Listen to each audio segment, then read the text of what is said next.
ദൈവത്തിൻ്റെ തിരുനാമത്തിന് മഹത്വം ഉണ്ടാകട്ടെ. കർത്താൽ പ്രിയ സഹോദരങ്ങളെ, ബൈബിൾ ക്രൗൺ പ്രതിദിന പ്രശ്നോത്തരിയിലേക്ക് നിങ്ങളെ എല്ലാവരെയും കർത്തൃനാമത്തിൽ സ്വാഗതം ചെയ്യുന്നു. നമ്മുടെ ഇന്നലത്തെ ചോദ്യം, ശൗലേ ശൗലേ നീ എന്നെ പീഡിപ്പിക്കുന്നത് എന്ത് എന്ന് ആരാണ് ചോദിച്ചത്? ഉത്തരം യേശു.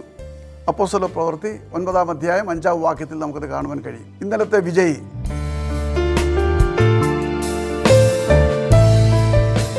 ഇന്നത്തെ ചോദ്യം, യോനാഥാൻ്റെ ഏറ്റവും പ്രിയപ്പെട്ട സ്നേഹിതൻ ആരായിരുന്നു? ചോദ്യം ഞാൻ ആവർത്തിക്കുന്നു, യോനാഥാൻ്റെ ഏറ്റവും പ്രിയപ്പെട്ട സ്നേഹിതൻ ആരായിരുന്നു? വേഗം ഉത്തരം അയച്ചു തരിക, സമ്മാനം നേടുക. ദൈവം നമ്മെ അനുഗ്രഹിക്കട്ടെ. താഴെ കൊടുത്തിരിക്കുന്ന വാട്സാപ്പ് നമ്പറിൽ നിങ്ങളുടെ ഉത്തരങ്ങൾ അയയ്ക്കുക.